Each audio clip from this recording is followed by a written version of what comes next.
Bom dia, boa tarde ou boa noite para quem estiver assistindo. Meu nome é Giovana Carvalho e esse é meu vídeo de apresentação do resumo da iniciação científica referente ao ano de 2020 a 2021. O título do meu trabalho é A Comunicação Simbólica, Republicação Institucional na Espanha da Primeira República. E por ele, busca-se compreender essa republicanização institucional a partir da comunicação contida em símbolos e conceitos utilizados na Espanha da Primeira República. Então, para isso, faz-se análise, né, das fontes primárias que evidenciam esse simbolismo aliado à existência de um imaginário incutido em discursos, hábitos e ideais. E para isso, né, para desenvolver esse trabalho, foram traçados os seguintes objetivos: levantamento dos conceitos formadores desse imaginário republicano, análise dos símbolos do período e análise comparada da simbolização do conceito de liberdade e suas consequências para a qualificação do imaginário republicano. Então, como eu falei antes, a pesquisa teve como embasamento fontes primárias, como discursos, escritos políticos, imagens alegóricas, hinos, bandeiras e, subsidiariamente, outros insumos.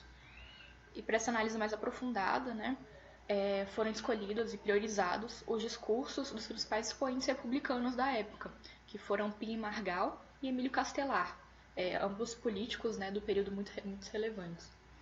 E, por fim, para isso, né, parte da perspectiva da história dos conceitos, aliando as contribuições trazidas por José Murilo de Carvalho, que escreveu A Formação das Almas, em que ele trata da construção desse imaginário e simbolismo da República, e aqui no Brasil, no caso, e também de formas comparadas, né, enfim, a tese dele. E assim a gente consegue desenvolver a linha de pesquisa da história constitucional por meio da comunicação simbólica. Então, inicialmente, os meus resultados levaram que, pela comparação dos discursos políticos de Pi, Margal e Castelar, foram encontrados um uso reiterado de conceitos, mas não só esse uso reiterado, né, mas de forma relevante tem mais explicação no próprio artigo, né, não vou me alongar tanto. Enfim, o uso reiterado, intenso e importante de conceitos como liberdade, progresso, federação e revolução, na construção desse imaginário, né, da formação do que seria essa visualização da República. E nesses discursos também a gente encontra em Pi e Margal tendências mais sociais e talvez radicais, e Castelar tendências burguesas, mais moderadas. Quando nós passamos para a análise dos símbolos republicanos, como a alegoria, a bandeira e o hino, foram encontrados elementos que implicam a formação de um imaginário republicano moderado, mais burguês.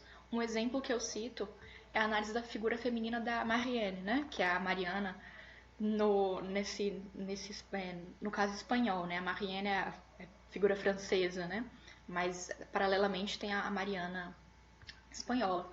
E pelas análises, né, partindo das análises do Murilo de Carvalho, consegue se qualificar como os elementos contidos nessa imagem como próprios de uma república burguesa. Então, ela portava sapatos, uma espada, assim, cabelos penteados.